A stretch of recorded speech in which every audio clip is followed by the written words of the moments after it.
Sara Chinakwe is an editor and children's ministry leader. She also encourages women and children to pursue God's purpose and embrace their God-given identity, which she does with her book, You Come From Greatness.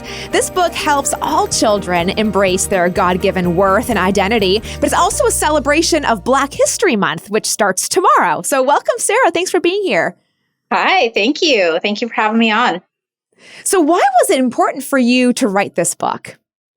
Well, as I grew up, I'll just tell you the lesson that I got in Black history was from school, and it was not affirming of children. It came from slavery. It was all about, slavery and things like that. And so because of that, it kind of put a negative light on me and the celebration of my family and just everything. And so, I kind of wanted that to be not the narrative for children.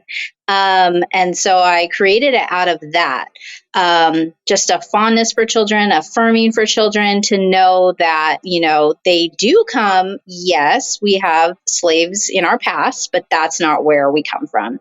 And I don't know if I made that connection in school or if they, deliberately did that. I don't think that was the case, but just as a child, not being able to verbalize those things, and kind of having now this be a celebration, like you said, and like a thing to look forward to, like, oh, this is where I come from, I mean, we all need that. Yeah. We all, right? We all need that. And I think it is really beautiful. Like you said, your goal is to really shift the narrative, which right now is such an important thing to do, but also education. So before we talk a little bit about the education side, how do you hope this book will be a gift to the Black community? Well, it has been already. It's been released. And so last year, so now this is our 1 year anniversary here for this book. And people have just been telling me that, they love it. They see their children in it, people who look like them. So that's always great to highlight that. And just also what the book does, it highlights so many of our great heroes, our Black great heroes and African heroes. And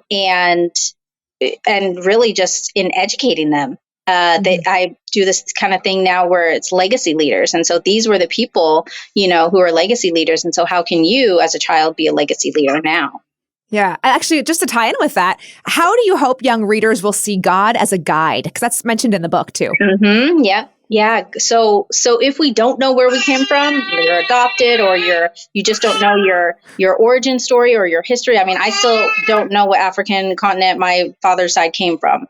And, so much of our history is lost throughout the years. And so if you have a past like that, then, we can always land on, we came from God. And so that is our anchor. That is our center. And so, it's okay if you don't know exactly, the continent or for anyone, where you came from. But we all come from God. And so, standing in his love and his likeness and his image is just a beautiful thing.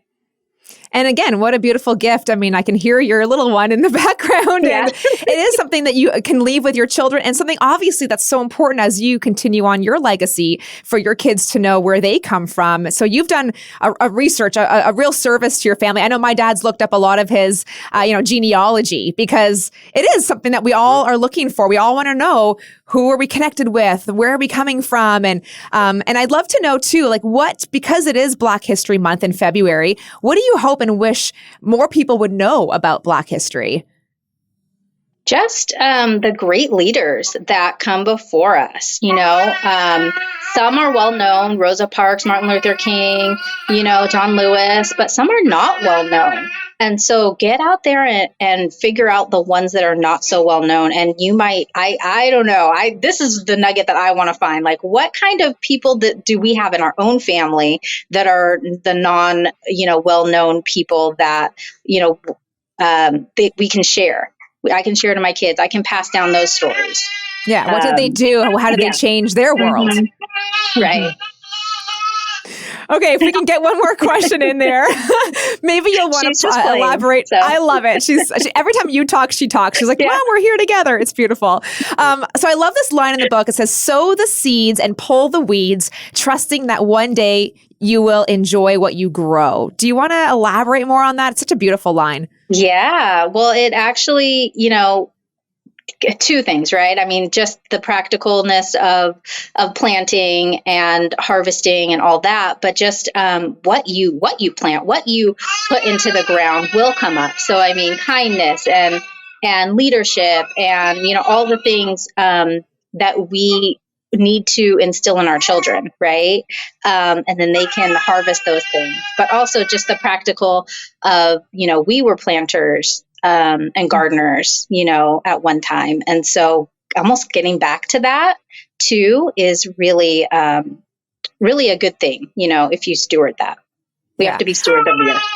So I think one of the things I love about that line is that if we are, regardless of our background, if we're fighting against the wrong narrative, the best thing we can really do is like you said, is sow the right seeds and live that best example we can, and we'll see fruit from that. So I was really just inspired by that line. It was really good, I think, for everybody. Yes, thank you. Okay, lastly, I have to talk about these illustrations because they're stunning. Yes. Ken Daly. Okay, tell me just a little bit about just anything you want to say about the illustrations or the backstory there. Yeah, no, there's a big backstory. So the publishing company came at me with some names, and I didn't have, I was like, okay, let's go with this one. Let's go with this one. No one was available, right? So then they came back to me with some more names and on the second list. And that list, it was like, I could not get past his name.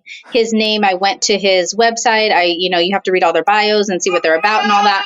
And oh man, his illustrations, just everything. I actually started crying. This was a Holy Spirit led thing.